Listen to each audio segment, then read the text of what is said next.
مصر في بنات بتحب الكورة وبنات لأ، ونادر جدا لو اتقال لبنت انزلي العبي.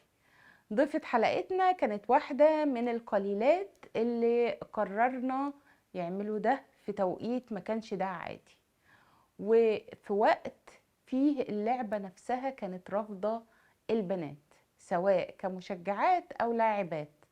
بطلة حلقتنا النهاردة الصدفة صنعت دورها في خلق الشغف ورحلة بطولة وبقت من نجوم اللعبة.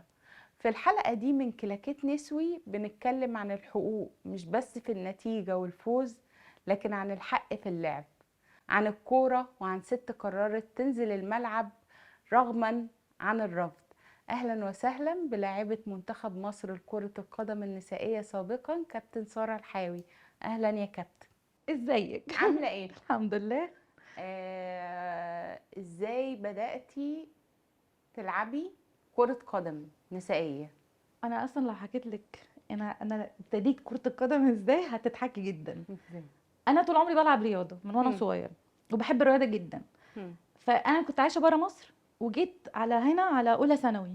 مم. ففي اولى ثانوي كان بالنسبة لي بقى اجواء بقى الدنيا غريبة عليا وكنت متضايقة وكان بابايا لسه متوفي في البلد اللي احنا فيها. فلقيت كنت في المدرسه كان في مدرب جاي، ما كانش لسه في كوره نسائيه على فكره خالص اصلا مم. في مصر، الكلام ده كان سنه 98. مم. فجه كان مدرب. سنك قد ايه وقتها؟ كان ساعتها عندي 14 سنه، اوكي.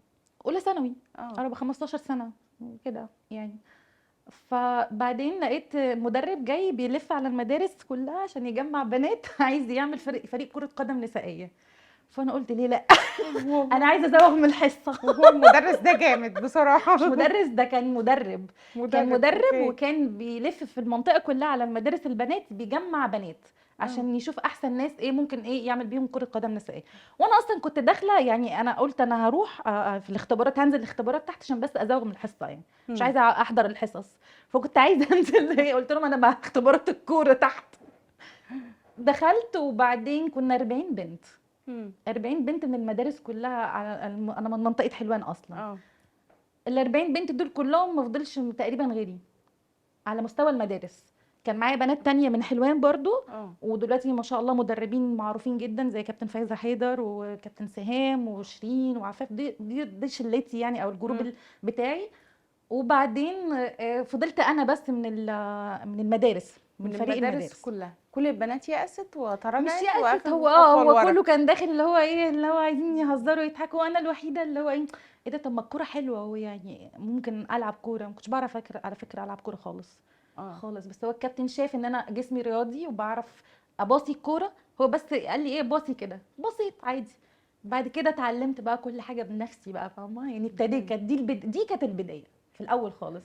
حلو قوي. مم. ولما قلتي لأهلك بقى انا هلعب كورة وفي مم. كابتن لا لا. بيجمع بنات بصي، لفريق الكورة. هو انا اصلا يعني عندي ماما بصراحه كانت بتشجعني جدا. مم. يعني حتى ماما كانت بتيجي معايا الدورات الرمضانيه على طول. كان عندنا مم. دورات رمضانيه في الاستاد، كانت على طول بتيجي معايا ما مم. بتقوليش لا. هو بس احنا عشان صعايده، مم. فكان عندي عمامي بصراحه. يعني عمامي كانوا ايه، اللي هو بنت وبتلعب كوره، وكانوا عارفيني في عيشتي جدا يعني، بالذات عمي الصغير ده يعني. مم. بس انا عنيده. انا طول عمري عنيده جدا وحتى بحب اشتغل من وانا صغيره عشان ما حدش يمسكني من مم. دراعي. اللي هو اعمل اللي انا عايزاه، ما حدش ليه حاجه عندي. ده جميل جدا. وانا مش بعمل عمك حاجه. لما كان بيحاول يعلق او يمنعك او يتحفظ على لعبك الكوره كنت بتردي عليه تقولي لا انا له ما ايه كنتش وهو كان برد، هو بيقول؟ اصلا ما كانش بيجي يقول لي يعني دايركت. اه. هو كان بيعمل تصرفات فاهمه افعوانيه كده من ورايا، مع ماما مثلا يتخانق معاها وانا في المعسكر. يعني مره كان عندي معسكر، انا فاكره مش هنسى اليوم ده في حياتي. مم. كان عندي معسكر في سمات طلخه، ده كان نادي مم. وبيجمع بنات معينين. وقعدنا اسبوع بنتمرن 9 الصبح و12 الظهر، وكنا متبهدلين. وقعدت اسبوع بتمرن عشان رايحه عندي الدوره العربيه في الاردن، كانت اعاره، كانوا واخديني اعاره يعني. مم. وجي ازاي بقى هي تسافر يعني وتسيبنا ومش عارفه اعمل برضو مشاكل. بس انا طول عمري برضو يعني بقى اللي انا عايزاه هعمله، ماليش دعوه بحد. والجيران. لا ما عندناش عشان انت يعني عارفه بقى مجتمع. انه المجتمع البنات لما بينزلوا من البيت لازم ياخدوا اذن من البيت بواب. لا لا بصي، اصل انا برضو ما اتربيتش في مكان شعبي يعني، او مم. مكان فاهمه يعني بنختلط بالجيران والكلام ده، ما فيش مم. الكلام ده. بالعكس انا اصلا منطقتي في حلوان دي كان كل المنطقه بتشجعني اصلا. يعني كان جميل عندي ناس جميل قوي. من المنطقه، انا بيجوا يقولوا لي بعد كده، بيجوا يتفرجوا. كان في واحد معين كده كان يقول انا باجي اتفرج على اللوب بتاعك بس، باجي واو. اتفرج على الاوفر اللي انت بتعمليه، انا باجي التمرين عشان اتفرج على الاوفر بتاعك. فلا انا بصراحه ما واجهتش غير بس من عمامي، عشان احنا بس صعايده، وبعدين خلاص يعني بعد كده خلاص. ووقت اللعب كان فيه صعوبات ولا يعني خلاص بقى لما قررتي ان انتي اه طبعا. تستمري في ممارسة كرة القدم، ايه بقى بصي لما الصعوبات؟ عملوا دوري مم. للكره النسائيه، الكلام ده كان 98 99 اول دوري اتعمل، وكان مم. كاس مصر ما كانش دوري كمان، يعني عملوا مم. كاس مصر على طول كده، كنا 4 فرق بس. 4 فرق. أربع فرق 4 فرق والله بس، وكانوا جايبين كأس احنا مصر الاربعه. 4 فرق. ما هو ما فيش كان لسه، لعبتوا ومعسكرنا كام في ماتش؟ هو ماتشين. بس عمل كانت حاجه تاهيليه يعني، اللي هو بس كانت 4 فرق و4 فرق كبيره. كان النادي الاسماعيلي لسه كان عندهم كره نسائيه، وكان نادي المعادن ساعتها كان التوب برضو، مم. وكان احنا النادي بتاعنا حلوان، وكان نادي سموحه. مم. فكان هما ال4 كانوا توب ساعتها يعني. و... وعادي يعني، كنا في اول مره ديت عادي يعني، اتبسطنا بصراحه يعني، كانت حاجه جديده علينا، واتكرمنا، ومعايا حتى الميداليات لحد دلوقتي من جميلة 98. جدا. بس بعد كده خلاص الكره النسائيه انتشرت جدا، ودلوقتي اكتر كمان يعني. احنا على ايامنا احنا بقى اللي فعلا شفنا مم. صعوبات، لان احنا كنا ساعات بندفع من جبنا الفلوس اصلا بتاعت الانتقالات والحاجات دي، كنا مم. بندفعها، كنا بنشتري لبس لنفسنا، كنا بنعمل حاجات زي دي كتير. والستيريوتايب تجاهكم كان عامل ازاي؟ عادي يعني، يعني مش عارفه، مش حاسه ان حد، انا عن نفسي ما حدش ضايقني غير بس جوه الماتشات. يعني كان ساعات بيحصل ايه لنا بقى؟ مواقف هزليه. يعني مره جابوا لنا الامن المركزي علشان ينقذنا، كنا بنلعب في ماتش في السنبلاوين، اه. وطلعوا علينا بعد الماتش ستات لابسين عبايات سودا، الاهالي اوكي. بتوع المنطقه. اه. ويوم كان يوم جمعه، احنا كان ماتشاتنا دايما يوم جمعه. مم. يوم خطبه الجمعه قال اللي هو الامام بتاع الجامع كان مم. بيخطب علينا احنا، ان في فرقه بنات جايه من القاهره من البندر جايين يا لابسين ربي، شورتات. فقرر يطلع على المنبر يحرض الناس طلع عليكم. بجد، هو مم. سخن البلد كلها علينا، كانت السنبلاوين، انا فاكره مش هنساه في حياتي اليوم ده. مم. ورحنا ولعبنا الماتش، وانا من كتر التوتر في الماتش ده، انا يعني انا ما بتكسفش اقول كده، انا جبت جون في نفسي والله بجد. والله من كتر التوتر انا جبت جون في نفسي، لان احنا نازلين عارفين ان احنا هنتضرب. مم. هم في شكل غريب، وهم كانوا عندنا اصلا في ملعبنا عاملين مشكله. وفعلا مم. اول ما الحكم صفر، عارفه في الافلام تلاقي حاجات بتطير كده، والاقي زمايلي البنات واحده 5 شايلينها يا وتصرخ، وانا واقفه ربي. عامله كده. انا واقفه عند الجون، كنت بعيد اه. لان انا كنت ساعتها بلعب في الدفاع، فكنت ورا. مم. فواقفه كده، انا هو ده بجد، دماغك مش مش مستوعبة الصدمة. مصدقه. كله ناس شفتي اسمه ايه الماتش بتاع الزمالك، سوري ماتش الاهلي بتاع مم. بورسعيد يعني الايام دي، هي نفس اللي حصل كده. ناس كتير جدا في الملعب، والفرقه بتاعتي كلها بتتضرب، بتدعك ضرب، كلهم متدغدغين. الا انا واقفه ورا بس بعيد كده، عماله اعمل كده، هو ده بجد. هو ده بجد. يا ربي. وساعتها جابوا الامن المركزي عشان نطلع. وخلصوكم منهم وما حصلش خلصونا منهم اصابات؟ بس بعد ضرب يعني، في مم. ناس اتضربت، وفي ناس قعدنا شويه حلوين تحت المدرجات يعني، قعدنا في مم. الاوضه اللي هي بتاعت تحت المدرجات دي، قعدنا شويه حلوين لحد ما الامن المركزي جه. يا ربي. وكسروا لنا الاتوبيس ساعتها، انا فاكره الاتوبيس كان مم. متدغدغ ساعتها. سارة، هو في تقدم مرتبط بملف الكرة النسائية في مصر؟ دلوقتي حاليا بصراحه مم. يعني، دلوقتي الدنيا اختلفت خالص، بقى في اكاديميات كتير جدا، بقى في شويه سبوت لايت على الكره النسائيه، بقى يعملوا لهم دلوقتي منظومات، بقى يعملوا معسكرات. لا في مم. دلوقتي اختلف كتير عن زمان. طب لو قلنا ان في مشكلة في المنظومة الإدارية فيما يخص لعب الستات في الكورة، في طبعا. ايه بقى اكيد المشاكل؟ طبعا. بصي اي حاجه فيها ست، مم. مش الكره النسائيه بس على فكره، مم. اي حاجه الست بتخش في المجال بتاعها لازم يبقى فيه هجوم عليها، مم. والست للمطبخ، والست مش عارفه لايه، والست حتى لو رياضه يعني، ما في بنات بتلعب مصارعه، في بنات بتلعب العاب عنيفه، مش العاب جماعيه، العاب فرديه عنيفه. ده حقيقي. برضو نفس الكلام، لازم الست لو عملت اي حاجه ونجحت فيها من الاخر مم. لازم يبقى فيه هجوم عليها، ده وفي شيء طبيعي. عراقيل اصلا طول الوقت قدامها. طب تفتكري الملف بتاع كرة القدم للستات لو اندار من ستات هيكون مدار من افضل؟ ستات. ايه. لا لا لا، هو انذار من ستات على فكره، وكان بيديروه ستات مم. وفشلت الستات فيها. هو الموضوع مش راجل وست. مم. بصي، اي حد عشان يعني يبقى مسؤول عن منظومه مم. لازم اول حاجه يبقى عنده اخلاق. مم. دي اول حاجه، اخلاق. الاخلاق دي مش الاخلاق اللي هي الاخلاق الحميده والحاجات دي، مم. اخلاق ان هو عايز فعلا يعمل حاجه صح. مم. انا لما همسك مهني. بالظبط ابقى بروفيشنال، ان انا مش بس ان انا اجيب مدربين ولا اجيب لعيبه ولا اعمل معسكرات والحاجات دي كلها، لا مم. طبعا في حاجات تانية اصلا كتير كتير كتير كتير مفروض تتعمل. مم. بس للاسف الكره النسائيه احنا لحد دلوقتي لسه برضو، يعني حتى لو اتقدمت شويه عن زمان مم. بس لسه طبعا ما حدش، المنظومه بتاعتها لسه فيها مشاكل مم. وفيها عراقيل وفيها طمع وفيها مم. فساد وفيها حاجات كتيره فيها، لان هي برضو ملف مقفول مم. مش مفتوح. فهمتي؟ فهماكي. بتشوفي ايه افضل الفرق بتاعه الكرة النسائية عالميا بتعجبك؟ و لا الدول اللي بصي، بتدير هي مش فرق، ملف ايه؟ هي مش فرق، هي قصدك دول. دول اه فرق منتخبات. عالميا اه او منتخبات. منتخبات عالمية يعني المنتخبات في كل الدول الأوروبية وفي شمال أفريقيا زي الفل. يعني مم. مثلا لو هنتكلم على العرب مم. كالجزء الشرق الأوسط، السعودية دلوقتي بقت عندها دوري. اه السعودية دلوقتي بقى عندها لسه عارفين دوري عنه من كرة. شوية. اصل انا اصحابي هم اللي ماسكين الدوري هناك عندهم. اوكي. الفرق هناك الجيل بتاعي انا هم اللي بيمرنوهم بقى، هم اللي عاملين فرق هناك.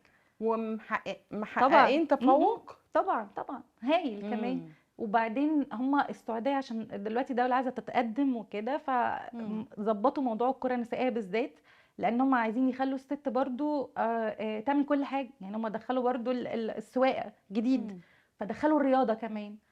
شمال افريقيا، الجزائر، المغرب مم. عندهم منتخبات رهيبه برضو ومهتمين بيها جدا.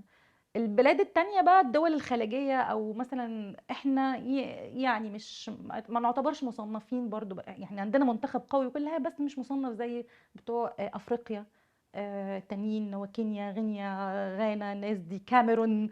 تلاقي البنت بتاعت الكاميرون دي طولها 190 سنتي وعندها واو 17 سنة واو. وعضلات جسمها كلها غريبة ورهيبة، آه. فبيبقوا مرعبين برضو كمان يعني عشان تكوينها مش جيني.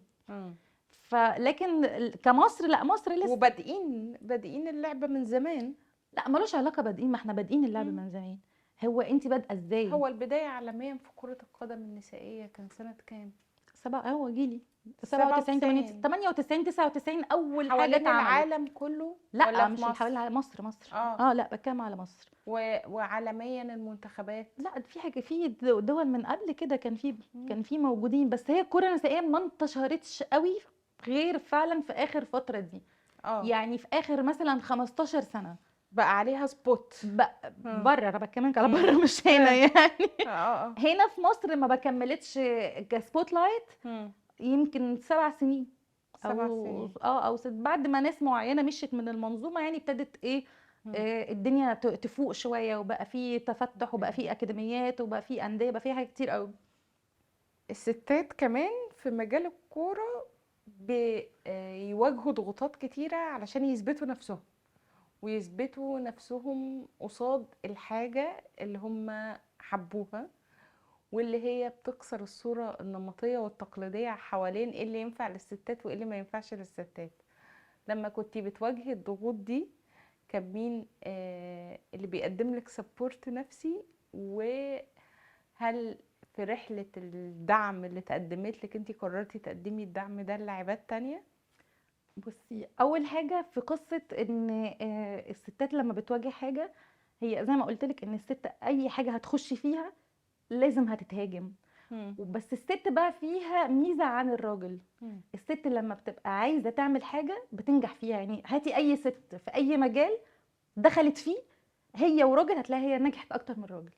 لان مم. الست هي كده ربنا خلقها سبحان الله ان هي عندها طبعا مش كل الستات كده يعني، بس هو ده اساس الست كده يعني، مم. الطبيعي النورمال بتبقى كده، ان هي بتعمل الحاجه بتبقى لما بجديه. تبقى عايزه تعمل مم. حاجه بتحبها مم. بتتقنها مليون في المية، بتبقى عايز مم. تعملها فيري بيرفكت يعني، مم. اي لا. ست كده. قصه الدعم بقى، انا ما حدش دعمني اصلا انا طول حياتي ما حدش بيدعمني اصلا مم. يعني انا ما عنديش دعم من اي حد في اي حاجه في حياتي، فبالتالي كنت انا طول حياتي لحد دلوقتي انا بحب ادعم الناس عامه، مم. بره الكوره وجوه الكوره وفي اي مجال، ولو شفت واحده ماشيه في الشارع حتى الرجاله بدعمهم برضه ما عنديش مشكله. انا قصه الدعم ده انا بحب ابقى سبورت لاي حد، عشان انا بحب عامه اساعد الناس، يعني مش عايزه حد يحس ان هو دايما مشتت، حد هو صح هو غلط، فانا بحب ادعم الناس حتى لو انت غلط، انت مم. براحتك، انت حره، ده طريقك انت، ان انا بس اوجهك، عايزه تكملي كملي، مش عايزه انت حره. جميل جدا. طب انت اللي جميله والله حبيبتي ربنا والله انت اللي يخليكي. جميله. طب كمحلله رياضيه دلوقتي، وانتي قاعده كده في مكانك بتقيمي ممارسه الستات لكره القدم، آه، بتشوفي ايه النصيحه اللي انتي محتاجه توجهيها لهم؟ لا ده كتير يعني، مم. انا اصلا بصي قصه التحليل دي جات لي ازاي. مم. انا لعيبه مبطله مم. وبفهم كوره، فلما كانوا بيكلموني مثلا ان انا احلل الماتشات بتاعتنا احنا بتاعت الدوري النسائي الفتره اللي فاتت دي، مم. انا رحت بصراحه جربت مره واثنين وثلاثه بس ما حبيتش اكمل في الموضوع. ليه؟ لسه في شويه مم. أم، يعني ايه لخبطه شويه في الملعب، مم. يعني لسه ما فيش تنظيم، ما فيش نظام، وبعدين الماتشات بتتذاع دلوقتي، الماتشات النهائيه كلها بتتذاع مباشر مم.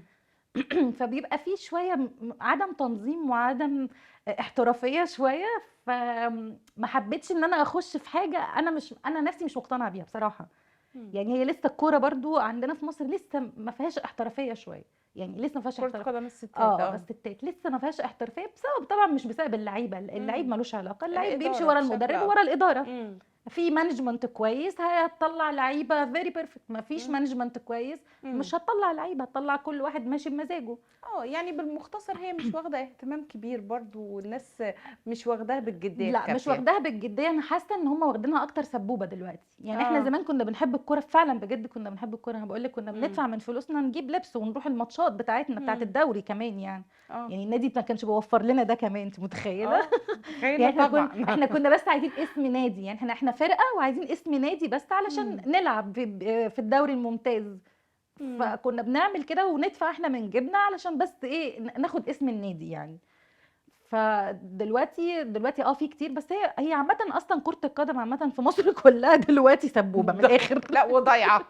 وسبوبه صدقيني كلها ده سبوبه، حقيقي. يعني حتى الاكاديميات اللي بتتعمل اللي هي الخاصه كلها مم. سبوبه. الغرض منها قليل الربح قوي لما والبيع تلاقي، لا وقليل لما تلاقي حد فعلا فيري اونست اللي هو عايز يطلع فعلا لعيبه، عايزه مم. اطلع جيل. يعني انا كان حلم حياتي زمان ان انا اعمل اكاديميه مقفوله، عارفه اه. اجيب لعيبه كده من عيال صغيره، اربيهم والله العظيم، اربيهم كده واكبرهم واعمل لهم سيستم معين بنظام معين، بنظام غذائي كمان معين، عشان اعمل ماسلز معينه بطريقه معينه. كان ده هدفي، لا مم. تبقى لايك سكول بس حاجه مقفوله برايفت لناس معينه فيري بيرفكت في مم. الكوره عندهم فعلا مواهب. كان اوكي. نفسي اعمل الكلام ده، بس هو خلاص اتعمل يعني كتير دلوقتي الحمد خلاص الكلام ده من لله. زمان يعني. طب لو هنروح للشخص شوية، ازاي قدرتي توازني ما بين كونك لاعبة كرة قدم وثم بعد ذلك محللة مع حياتك الشخصية؟ لا ده في قبل التحليل ده حاجة لسه جديدة، لكن أنا اه. كرة القدم دي من وأنا في تانية ثانوي، يعني وأنا عندي 16 سنة أو أولى ثانوي قصدي، كان عندي 16 سنة 15 سنة كنت بشتغل. أنا مم. اشتغلت موديل، كنت بعمل موديلنج في الكرييشن زمان، مم. وبعدين اشتغلت مذيعة عربيات، عملت برامج عربيات كان بيتذاع على قناتين معروفين، النهار والقاهرة والناس، موتور سبورت، واشتغلت في ورش عربيات، كنت بقف تحت الكوريك وافك واعمل مم. الحاجات دي كلها. جميلة يا واشتغلت سارة. لا عملت، انا جميلة بحب قوي بصي، وجريئة. انا بحب الحاجات اللي يعني انا عندي مم. لقاء حتى موجود هتلاقيه، انا بحب اي حاجه غريبه. مم. وبعدين بحب الرياضات الخشنه شويه، يعني ما مم. بحبش الحاجه اللي هي ضعيفه او خفيفه. هو ربنا خلاني كده، ودايما بحب الحاجه الصعبه. ما تسالينيش ليه، بس هو ربنا خلاني كده. شخصيتي انا بحب ما اي بحبش حاجه. اي حاجه سهله، لا لا لا. لا لا لا خالص مفيش خالص. حاجه هتيجي ما بالسهل. بحبش كلمه معرفش. يعني انا مثلا ما كنتش بعرف انطق كوره. لما ابتديت ان انا العب كوره كنت عايزه انطق كوره زي اللعيبه كده، لان اه. ما كانش عندي الموهبه على فكره. لما لعبت مم. كوره اول ما ابتديت الكوره ما كانش عندي الموهبه خالص. ما كنتش اعرفها اصلا. كنت اعرف حسام حسن وابراهيم حسن فقط، هم وشوبير. هم دول كنت بشوفهم في النادي الاهلي، غير كده ما اعرفش حد.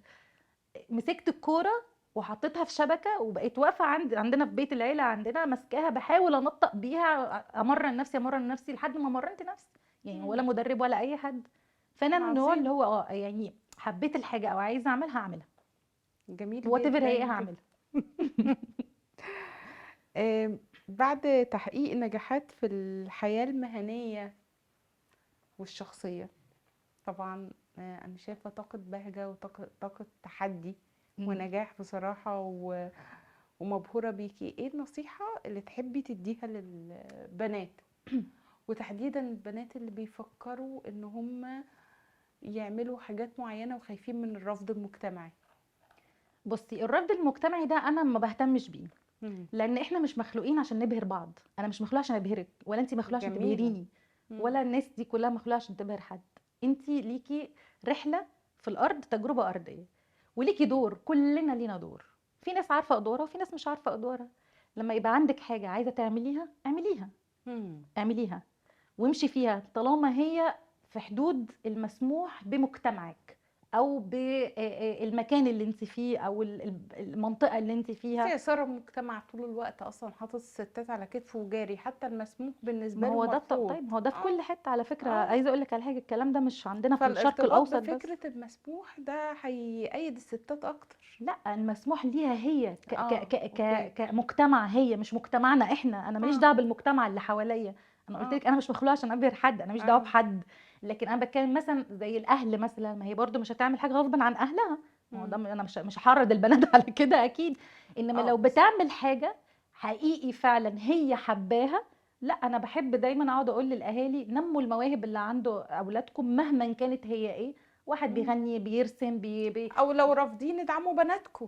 دعموا البنات ودعموا الولاد، مم. الاثنين يدعموا. انا مش بتكلم بس على الستات بس، انا عارفه ان هو احنا برنامج بس بنتكلم عن ست الستات عشان ستات. تبقي لا عارفة الرجال معلش الاثنين. واخدين حقهم تالت ومتلت. لا لا لا يا مش سارة، كلهم، لا. صدقيني مش كلهم، مش كله واخد حقه. 10% يعني مش واخدين حقهم. بصي، كلنا كبشر مش واخدين في حقنا اصلا في الحياه. احنا كبشر عامه. لكن احنا عشان ناخد حقنا في الحياه لازم نتقبل بعض. لازم اه. نتقبل وجودنا. ما هو احنا برضو مخلوقين احنا الاتنين. لازم نبقى متقبلين بعض، ولازم نبقى عارفين ادوار بعض. مم. والادوار ما بتتقسمش، وما بتتقسمش على حسب المجتمع. الادوار بتتقسم على حسب الشخصيات. انا وانتي لينا دور مع بعض. فما انتي بتختاري دورك وانا بختار دوري، وغيري نفس الكلام. لكن مش المجتمع هو اللي يقسم الادوار زي ما انتي فاهمه. يعني الست عليها كذا وكذا، والست مش عارفه ايه، والراجل ايه. لا مفيش الكلام ده. صح. انتي على حسب انتي بتختاري ايه وبتتفقي ايه مع الشريك اللي معاكي. مم. انا هختار، انا عندي ادوار هعملها وانت ليك مثلا دور هتعمله. البنات نفس الكلام. البنات ما هو دورها اخلاقياتها. مم. اتمرني. انا كنت بتمرن وكنت بسافر وكنت بعمل واهلي مديني الحريه، بس عمري ما استخدمت الحريه في حاجه غلط في حياتي. ما اقدرش اعمل كده. كنت دايما قاعده اقول اهلي مديني حريه، انا احترم الحريه اللي هم مديها لي دي من وراهم. اما ثواني يبقى قطعوه. مم. اما حته النصيحه اللي انا دايما اقولها للعالم كله مش البنات مم. بس.